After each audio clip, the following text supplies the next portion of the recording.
I solved LeetCode problem 1 in 10 mainstream languages and 2 functional programming languages to prove a point.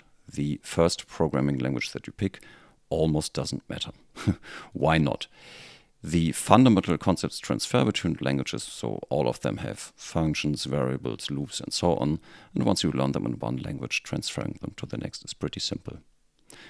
Okay, and more importantly, problem solving is much harder to learn and mostly language independent, especially in the beginning. What do I mean by problem solving? Let's maybe look at LeetCode problem 1. Here it is.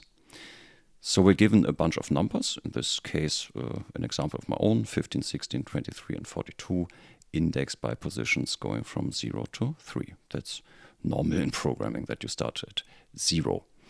And we're given a target number 58, and the question is, can we find two numbers that add to 58, and we should return the positions. For example, 0 and 1 is not a valid solution because 15 plus 16 is 31 and not 58. Okay, so how do we solve this problem manually in our heads on paper? We have to do that before we can tell a computer how to do it. Maybe pause the video if you want to think about this yourself. So here's the solution that I came up with. Let me scroll down. So if we want to find an A and a B that sum to the target, 58 in our example, then why don't we simply check all the A's and B's where A is to the left of B? That's necessary because we don't want to use the same element twice and we want to only have exactly one solution. So here in this example, I want to check A15 against B16, 23 and 42, A16 against B23 and 42, and A23 against 42, and finally a special case, A42 against nothing, because there's nothing to the right. We could get rid of this special case, but it's simpler with the special case. Okay, and in programming it's much simpler not to go from one value to the next, but instead from one position to the next, because we only have to add 1 to the position. So in reality, we're going to check I0 against J1 to 3, then I1 against J2, 3, I2 against 3, and I3 against nothing, because there's nothing to the right of I. Okay, and as it turns out, the solution is 1 and 3. That would be this solution here, because 16 plus 42 is indeed 58. Okay, so now let's implement this idea or solution in Python. How would that look like in Python? There we go. So we define a function called toSum with 2 parameters called nums and target. Nums will be our 4 numbers or any numbers, and target will be our number 58 or any other number. Okay, and then we define a variable n and store the length of the numbers inside it. That would be 4 in our example. Then we loop I over the range from 0 inclusive to 4 exclusive. So this code and the code below will be executed 4 times for the values 0, 1, 2, and 3. And what does this line do? It defines another variable and then stores into it the ith number. So that would be 15 initially, later 16, later 23, and later 42. Okay, and then we start another loop that doesn't start at 0, but at I plus 1. So if I is 0, let me scroll up, if I is 0, j will go through 1, 2, and 3. If I is 1, it will go through 2 and 3. If it's 2, it will go through 3. And if I is 3, j won't loop at all. Okay, and then we store the jth number in B. Then we check if the sum of A and B is indeed equal to target. And if it is, we return the solution I and j as a tuple. And then the algorithm stops. So it doesn't matter what value I has, it doesn't matter what value j has. Now the return will return from the function toSum, because we have found a solution. Okay, and should we not find a solution because maybe instead of looking for 58, we look for, I don't know, 97 or something, then implicitly after the outer loop is done, the special none value will be returned. We could write that ourselves, but this is just a comment in Python to make clear this is what will happen unless we return something explicitly. Yeah, and this is how we call the function. So here we provide the 4 values, and here we provide the target value, and then 1, 3 will be printed to the console. Okay, now let's look at JavaScript. How would the same solution look like in JavaScript? Instead of def, we say function. Then we don't use underscores in names. Instead, we capitalize the first letter of every following word. The parameter list looks exactly the same. And instead of a colon, we use an opening brace here and a closing brace here. Okay, to introduce variables, we need the let keyword, and length is not a function. Instead, it's a property of JavaScript arrays, so that's why we use it with the dot notation here. And we use lots of semicolons in JavaScript that don't exist in Python. Then the loop is a bit more complicated. So here we initialize a loop counter to 0, and as long as it's smaller than n, 4 in our case, the loop body will be executed once. After the loop body is executed, the loop counter is incremented, and then we check again. 1 is still less than 4. We execute again, increment from 1 to 2, and so on. So it has the same effect as the Python code. It's just more syntax, a bit more tedious to write. Okay, another let, another for, another let, and then here in the if, the condition is wrapped in round parentheses. That wasn't necessary in Python, and we use 3 equal signs in JavaScript instead of 2. Yeah.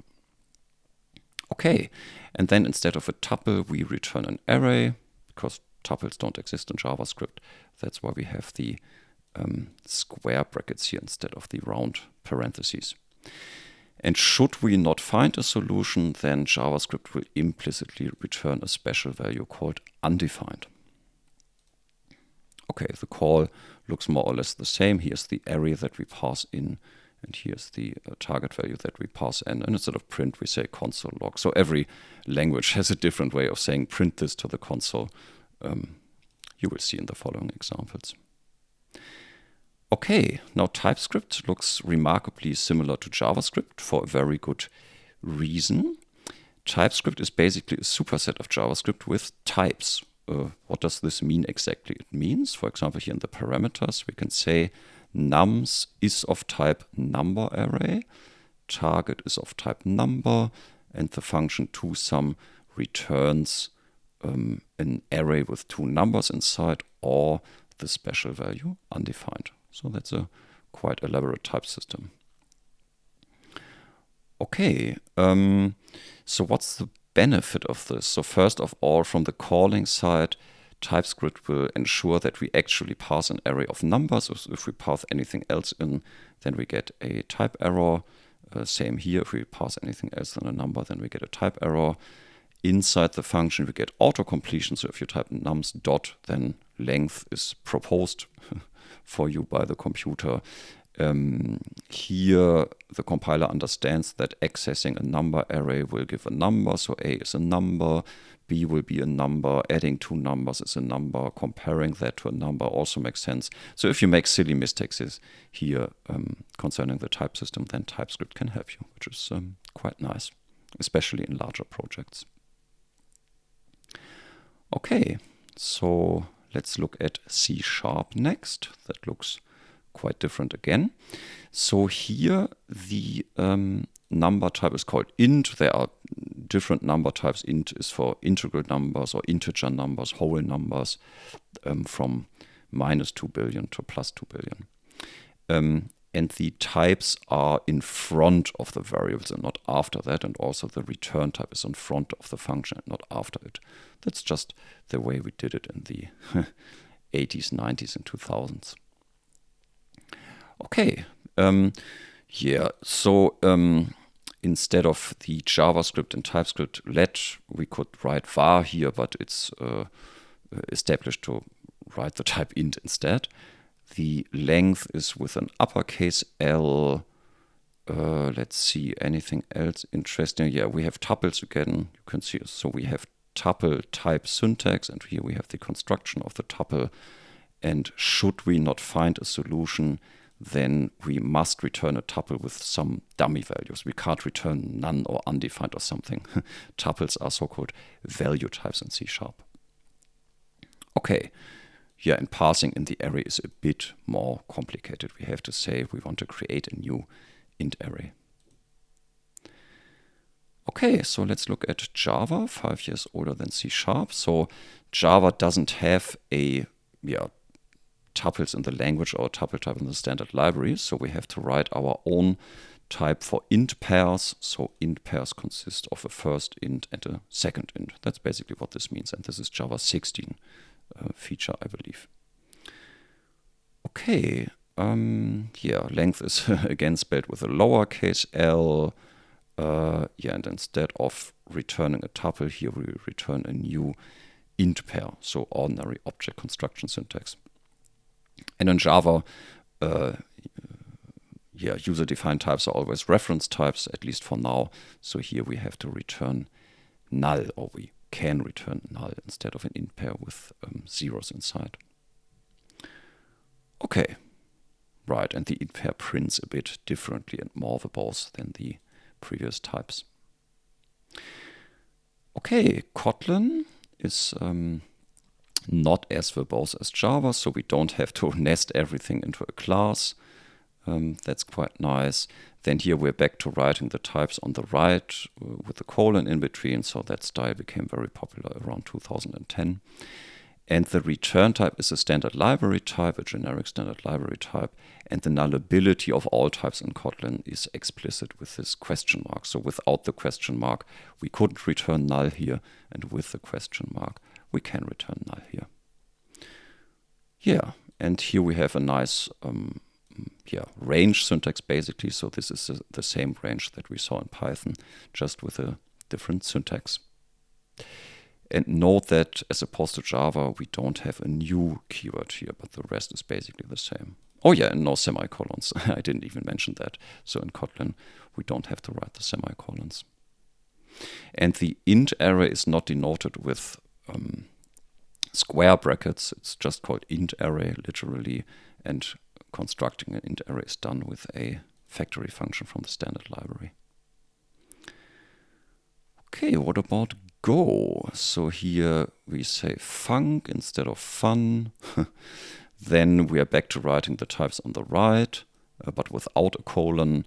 And this looks a bit like the tuples from C#, but actually in Go doesn't have tuples, but it has multiple return values. So you can only use the syntax as return types in Go. Okay, then we use colon equals to introduce new variables. We don't need the parentheses in the for loops.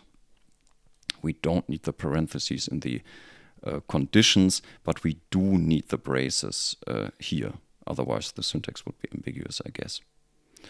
Okay, and the multiple return values are by value, so we can't return nil here. It has to be a valid int multiple return.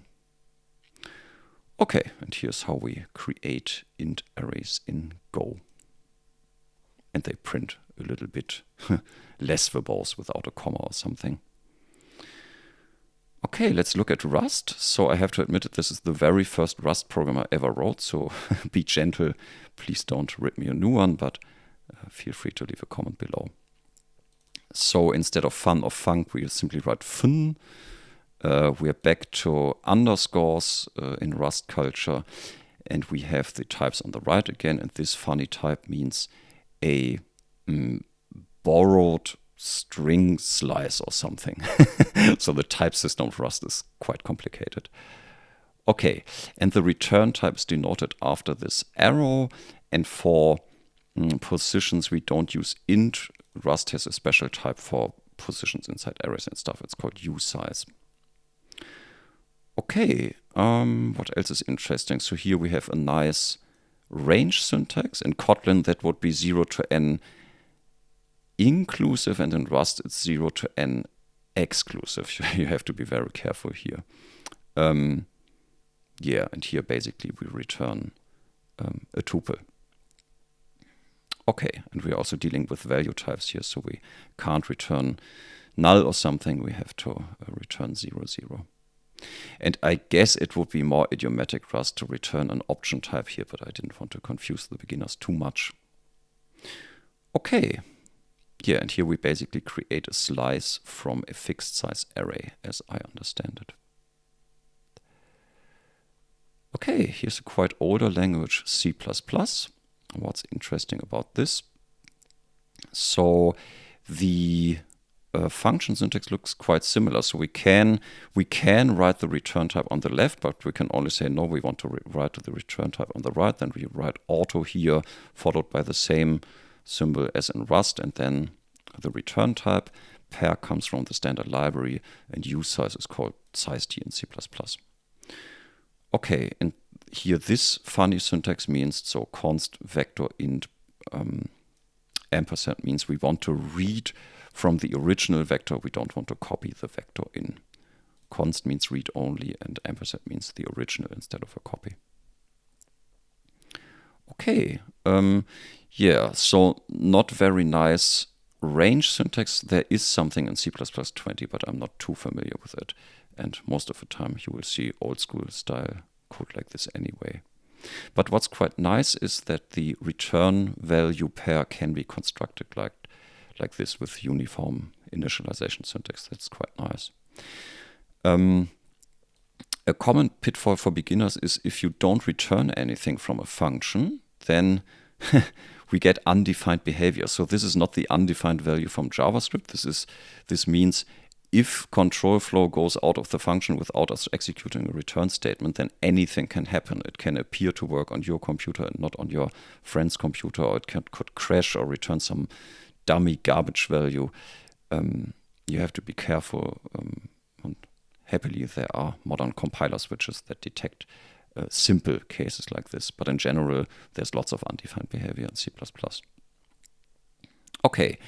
And then here the initialization of the vector is quite nice. So this is an initializer list that will initialize a temporary vector of int, and that temporary is then bound to the const reference.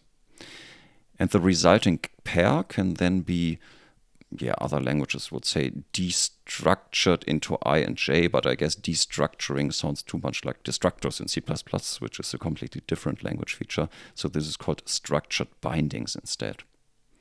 Okay, and of course the terrible syntax for writing stuff to the console, arguably the worst one so far. Okay, and then let's go even further back in time. So C doesn't have a pair type in its standard library, so we have to define our own struct type called size pair with a first and second size_t inside. Use that as a return type here on the left side of the function.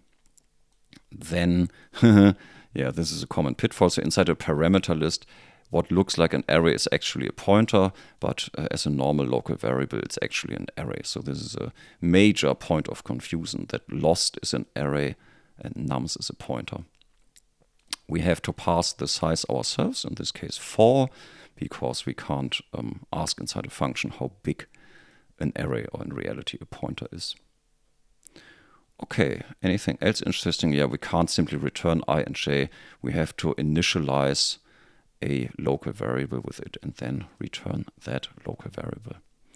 And if you look at the decompiled bytecode, then I think most compilers will optimize this into an additional pointer parameter.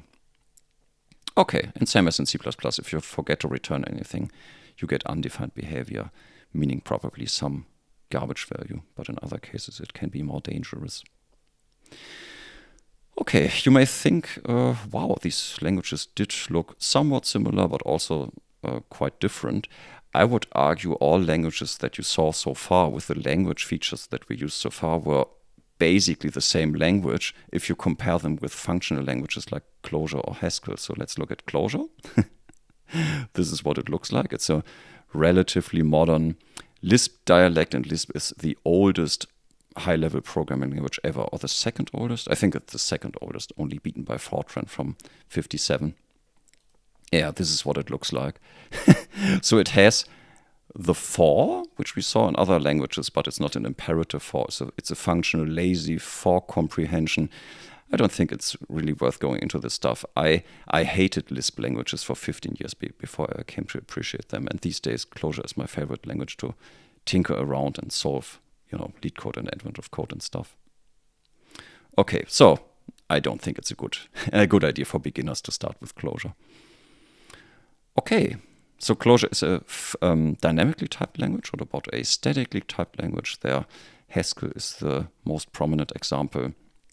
Wow, that looks completely different indeed. So for example, the type definitions for functions are on their own separate line. That's quite interesting. Here we have a list comprehension. This guy computes all the pairs. Here's another list comprehension. Here is some cool functional lazy stuff. Yeah, and if you forgot to return a value, then you get an empty list exception. And I forgot to tell you, in Clojure, you just get the special nil value. Oh, and what's also interesting about Haskell is that you can't print in normal functions. You can only print functions that live in the I/O monad, which is also quite an advanced concept. So I would not recommend Haskell to beginners either.